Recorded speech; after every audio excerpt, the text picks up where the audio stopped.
Video में हम आपको वो 5 गलतियां बताने वाले हैं जो आप एलपी नेस्ट फॉर्म फिल करते वक्त करते हो। स्कॉलरशिप लेने का चांस हट जाता है, डिस्काउंट वगैरह नहीं मिलता है, वैक्यूज नहीं मिलते हैं, अभी तक एलपी नेस्ट का फॉर्म फिल नहीं किया है तो भाई डिस्क्रिप्शन बॉक्स में आपको लिंक मिल जाएगा, उसका कूपन कोड यूज कर लेना। At the time of payment 1000 का फॉर्म 800 का पड़ जाएगा। जबकि ऐसा नहीं था, उन्हें फेज 2 का स्कॉलरशिप मिला, वो भी अगर आज स्लॉट बुक करते हैं अगर एक महीने बाद का भी तो भी उनका फेज 1 का ही स्कॉलरशिप काउंट होगा। सो हे गाइस, तो कैसे हो आप लोग? आई होप आप समझ हो गए, जबरदस्त हो गए। तो करते हैं आज की वीडियो स्टार्ट आपके साथ। तो आज की इस वीडियो में हम आपको वो 5 गलतियां बताने वाले हैं जो आप एलपी नेस्ट फॉर्म फिल करते वक्त करते हो, जिसके थ्रू जो आपकी मैक्सिमम स्कॉलरशिप लेने का चांस होता है वो हट जाता है और एलपी नेस्ट फॉर्म पे भी आपको डिस्काउंट वगैरह नहीं मिलता है, सिलेबस वगैरह नहीं मिलता है, पीवाईक्यूज नहीं मिलते हैं और बहुत ज्यादा दिक्कतें आती है। आपको कोई भी काउंसिल करने वाला नहीं होता जो आपको सपोर्ट कर सके, जो भी आपकी क्वेरीज होती है वो सोल्व कर सके। तो भाई आज की इस वीडियो में हम आपको 5 वो रीजन बताएंगे जिससे आपका जो फॉर्म है वो गलत भी हो सकता है और आपको बाद में बहुत ज्यादा दिक्कत आ सकती है और जो मैक्सिमम स्कॉलरशिप लेने का चांस है वो भी हाथ से निकल सकता है। तो जल्दी से इस वीडियो को स्टार्ट करते हैं। आज हमारे साथ है स्नेहल। आपने इनको बहुत सारी वीडियोस में देखा होगा, लाइक लिस्ट वगैरह प्रमोट करते रहते हैं, आपने देखा होगा, ठीक है। तो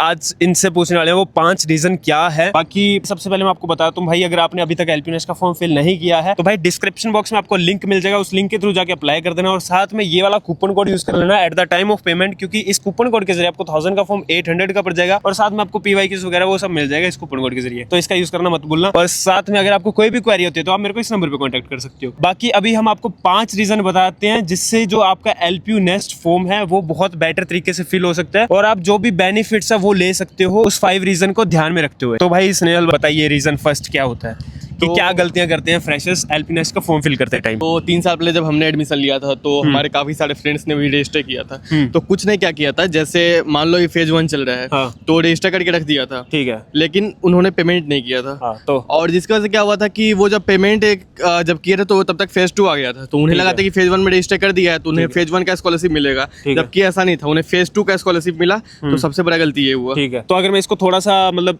इलेबोरेट करके बता दूं तो भाई जैसे मान के चलो अभी जो लास्ट डेट आने वाली है, डिस्क्रिप्शन बॉक्स में आपको लास्ट डेट की डेट दिख जाएगी, चेक कर लेना एक बार जब भी ये वीडियो देख रहे हो, ठीक है। तो क्या होता है कि लास्ट डेट से 1-2 दिन पहले तुम रजिस्टर करके रख देते हो, अपना नाम फिल कर देते हो, मोबाइल नंबर रजिस्टर कर देते हो और ईमेल वगैरह भर देते हो और उसमें स्टेट सिटी वो चूज करके और जो तुम्हारा डोमेन होता है जैसे इंजीनियरिंग करनी है वो चूज कर लेते हो। उसके बाद में पेमेंट का पोर्टल आता है, वो आप भरते ही नहीं हो, मतलब पेमेंट आप करते ही नहीं हो, सिर्फ आप सोचते हो कि आपने रजिस्टर कर दिया और आपका काम खत्म हो गया। भाई वहां पे काम खत्म नहीं होता, आपको पेमेंट करना होता है। दूसरा रीजन क्या है? दूसरा रीजन ये था कि जैसे मेरे टाइम में बहुतों को लगा था कि अगर वो आज अगर करेंगे वो रजिस्टर करेंगे तो उनका एग्जाम मतलब इसी वीक हो जाएगा, कल परसों हो जाएगा।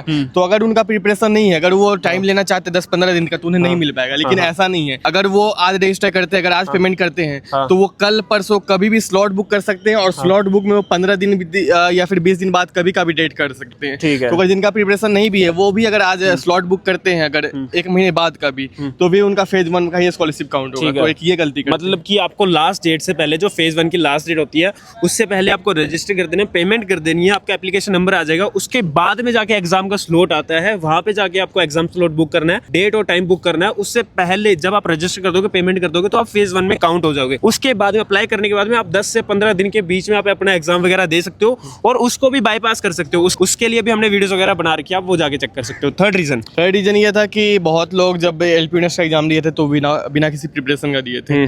फॉर एग्जाम्पल अगर हम लोग पीवाईक्यू और सैंपल पेपर को अगर अच्छे लगा लेते हैं तो फिर हमारा जो चांस होता है कैटेगरी ए में आने का वो बढ़ जाता है, जिसकी वजह से अभी जो 60% की स्कॉलरशिप मिल रही है उसकी चांसेस बढ़ जाएगी। तो मैक्सिमम जूनियर के साथ अभी क्या हो रहा है कि 30% या 40% पे आकर के स्टक हो जा रहे हैं। लेकिन अगर वो पीवाईक्यू और सैंपल पेपर को अगर लगा लेते हैं तो फिर वो अच्छा स्कॉलरशिप गेन कर सकते हैं। अभी मैं इसमें ऐड करना चाहूंगा जो थर्ड पॉइंट है, देखो पीवाईक्यूज वगैरह, सिलेबस वगैरह, सैंपल पेपर्स वगैरह और डिस्काउंट वगैरह जो फॉर्म के ऊपर मिलता है वो कैसे मिलता है? आपको क्या करना होता है, लिंक के थ्रू जाना होता है, उसके जरिए रजिस्टर करना होता है और at the time of payment वैसे तो कूपन कोड लग जाता है, बट अगर नहीं लगता है इन केस तो आपको इस कूपन कोड का यूज कर लेना है। इस कूपन कोड के जरिए आपको पीवाईक्यू, सिलेबस वगैरह सारा कुछ आपके ईमेल पे आ जाएगा और आपको 200 का डिस्काउंट मिल जाएगा आपके फॉर्म के ऊपर। तो ये थर्ड पॉइंट आप ध्यान में रखना। अभी जो फोर्थ पॉइंट है वो ये है कि फॉर्म फिल करते वक्त जो बहुत जने मेन गलतियां करते हैं भाई कि भाई वो लाइक टेस्ट सेंटर होते हैं वो बुक नहीं करते। वहाँ पे एक ऑप्शन आता है आप घर पे बैठ के दे सकते हो एग्जाम, वो भी बुक नहीं करते ढंग से।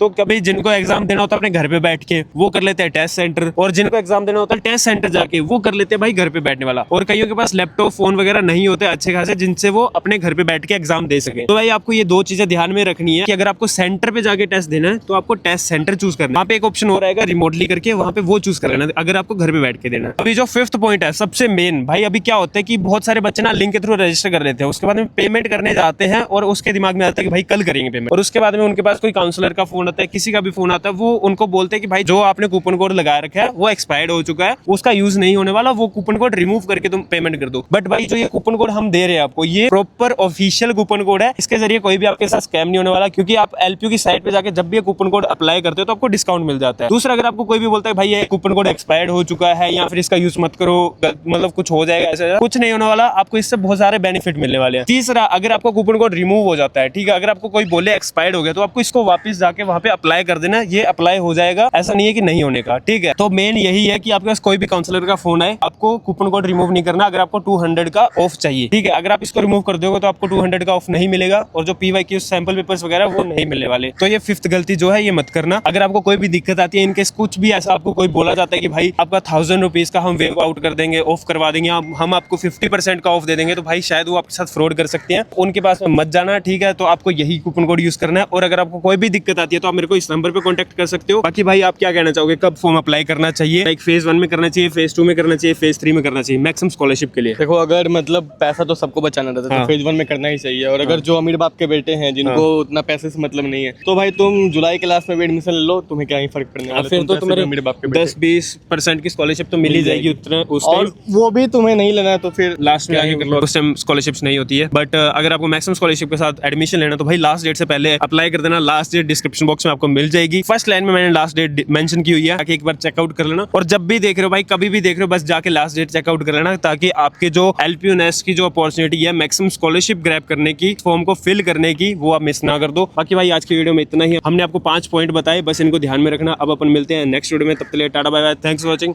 Beast mind.